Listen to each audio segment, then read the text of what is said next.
မုံဆိုးတယောက်သည်ခေမာမိဖုရားကြီးချင်းချင်းတက်၍ဘင်းအာနာဘင်းရိတ်ခါဖြင့်ရွှေသမင်ကိုဖမ်းရန်ဟိမဝနာတော်သို့တွားရောက်ရ၏ရွှေသမင်မင်းကျဆာရဒေသရှိရေအိုင်တစ်ခု၌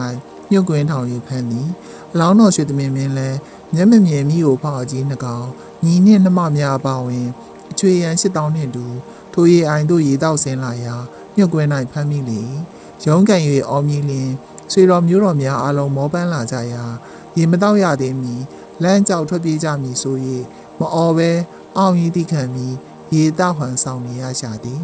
အားလုံးရေတောက်ပြီးချိန်လောက်တွင်မြုပ်ကွင်းကို၃ချိန်တိုင်တိုင်ဆောင်း၍ရုံးကန်ကြည့်ရာပထမအချိန်ရေပြတ်သွား၏ဒုတိယရုံသောအခါအသားဆိုင်ပြတ်၍တတိယအချိန်ကြောများပြတ်သွားပြီးမြုပ်ကွင်းသည်အယိုးကိုပင်ထိဆိုင်သွားသည်မြုပ်ကွင်းကိုရုံးကန်၍မရရှိလေထိုအခါရွှေသမင်မင်းကအော်လိုက်ရာကျန်သမင်များအားလုံး၃စုခွဲကထွက်ပြေးသွားကြ၏အတန်ကြာသောအခါညီတော်သမင်နှင့်နှမသမင်နှစ်ကောင်နောင်တော်ကိုမတွေ့၍ရှေ့စဉ်နောက်စဉ်ပြန်ရောက်လာကြသည်ရွှေသမင်သည်ညီတော်နှင့်နှမတော်အားရန်သူရှိသည်ပြန်သွားကြဟုနှင့်ရာနောင်တော်နှင့်အတူအသက်ကိုသာအသေးခံပြီးမပြန်လိုကြောင်းညင်းဆိုကြ၏မျက်မမြင်အမေအိုနှင့်အဖေအိုကြီးကိုလည်းလှုပ်ကြွေးရင်တားချင်းအပေါင်းတို့ကိုလည်းစောင့်ရှောက်ရန်ပြန်ဖို့ပြောတော်လည်းမပြန်ကြချေ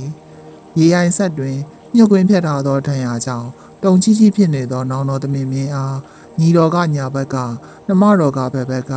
ကိုလုံးချင်းထိအောင်တစ်ဖက်တစ်ဆက်တွဲမိရေးပင်ရပ်ပေးထားကြရှာလေသည်ထိုချိန်တွေကိုမြင်ရသောအခါမုတ်ဆိုသည်အနီးသို့လာ၍တရိษံတို့ပင်လျင်ဒုက္ခရောက်သောအခါ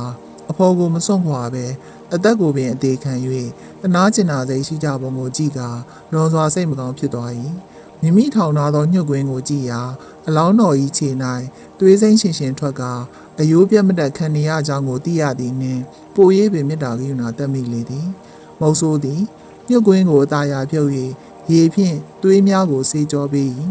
စုပ်ပြတ်ပေါက်ပြဲသွားသောတန်ရာကိုတနာချင်းကြီးစွာဖြင့်အသာယာလက်ဖြင့်စုပ်နေရေးပေး၏မကြာမီမုတ်ဆိုးကြီး၏မေတ္တာကြောင့်စုပ်ပြတ်သွားသောအရေးချင်းအသားချင်းအကြောချင်းဆက်ဆက်သွားကာတန်ရာမှာလုံးဝပကတိပျောက်ကင်းချမ်းသာသွား၏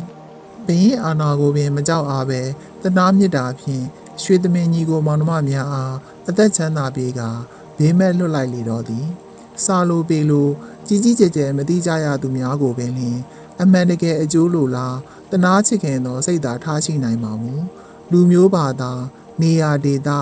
ခေတ်ကာလအချိန်ခါမရွေတတ္တဝါမရွေပိယစေကြီးမသေးစေကြီးအဖြစ်တတ္တဝါတို့အားအမြဲတမ်းအကူအညီပေးလျက်ရှိနေသည်မှာဤသည့်မေတ္တာတရားကြီးပင်မဟုတ်ပါလောဒါလေးကတော့ဓမ္မစရိယဥထိလိုင်းရေးတဲ့မေတ္တာဝါဒစာအုပ်မှာဝေမျှပေးထားတာဖြစ်ပါတယ်အားလုံးပဲနှလုံးစိတ်ဝမ်းအေးချမ်းကြပါစေ